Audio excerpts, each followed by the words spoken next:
Hola, mi nombre es Clara Badía, soy cardióloga del Hospital Universitario Vallebrón y os presento el caso clínico de aortopatía familiar no sindrómica. Nuestra paciente es una mujer de 56 años, sin factores de riesgo cardiovascular conocidos, tampoco historia cardiológica y a priori sin antecedentes familiares sugestivos de cardiopatía o aortopatía,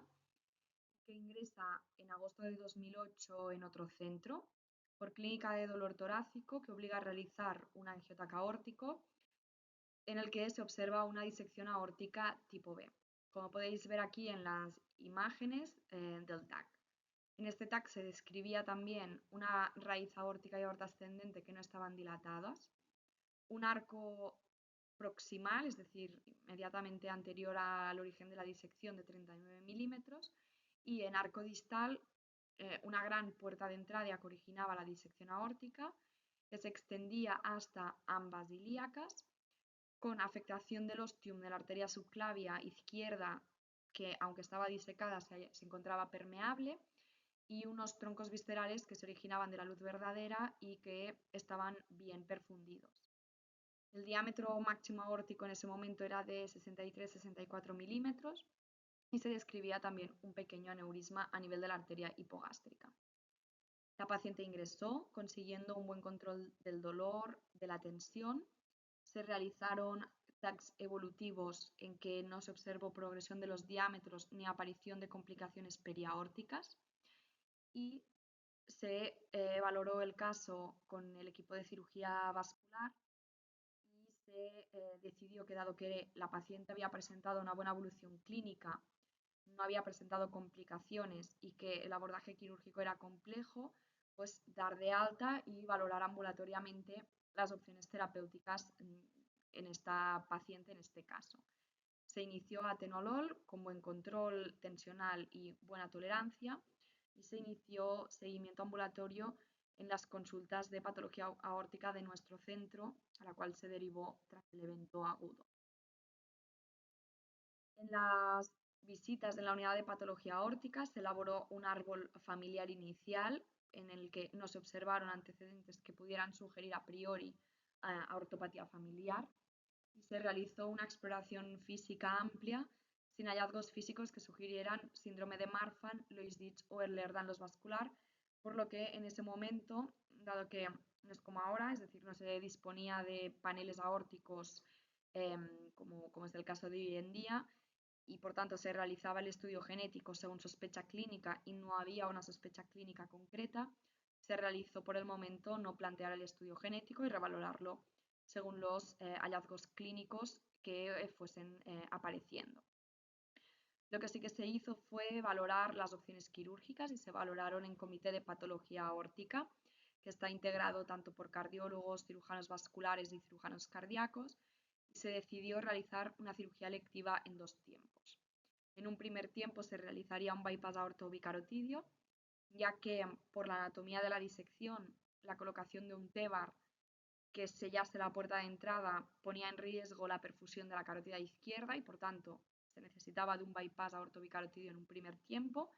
y ya una vez protegida la perfusión de los troncos supraórticos se realizaría el tratamiento endovascular mediante TEBAR. Así pues, la paciente inicialmente fue reacia a la cirugía, por tanto la cirugía se alargó y finalmente en enero de 2011 la paciente ingresó y se realizó una cirugía electiva de bypass aortobicarotidio con la técnica que podemos ver aquí descrita. Ya los cirujanos vasculares se sorprendieron de la importante fragilidad del tejido aórtico que presentaba la paciente y tal era esta fragilidad que durante la cirugía presentó una complicación muy importante que fue una disección aórtica tipo A retrógrada que obligó a realizar una cirugía emergente de sustitución de la aorta ascendente por una prótesis Gemashield de 30 milímetros y reimplantar el bypass, que en ese momento ¿no? iba desde la aorta ascendente a tronco brachiocefálico y carótida izquierda, pues a reimplantar este bypass al tubo.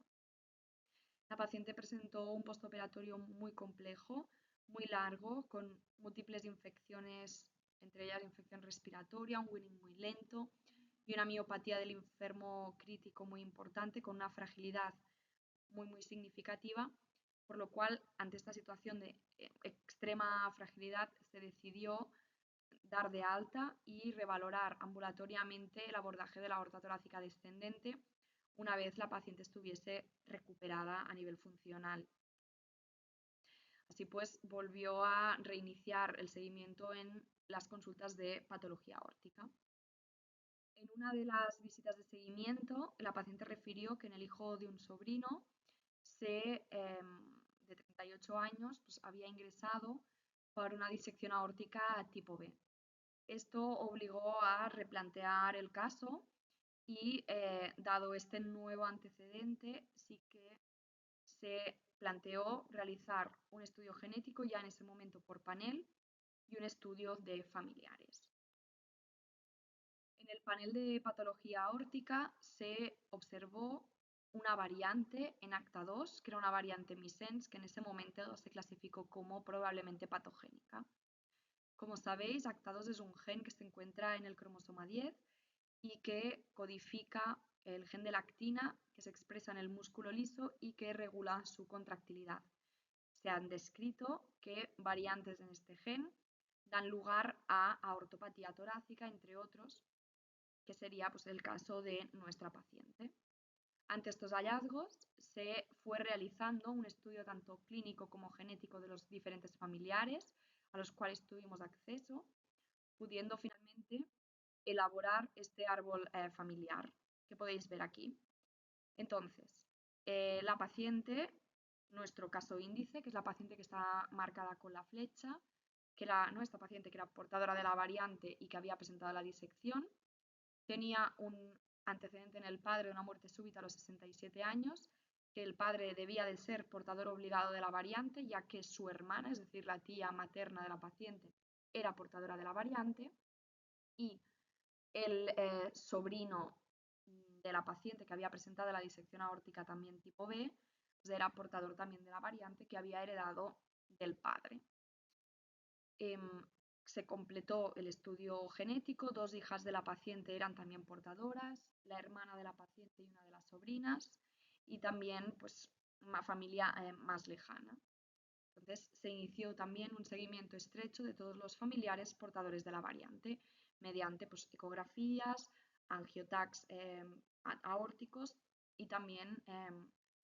de la aorta toracoabdominal y también angiotacs intracraneales para descartar en el evolutivo que apareciesen aneurismas en otras localizaciones. Se, por tanto, llegó a la conclusión que se trataba de una aortopatía familiar no sindrómica por ACTA2. Volviendo un poquito al caso y en el caso de nuestra paciente,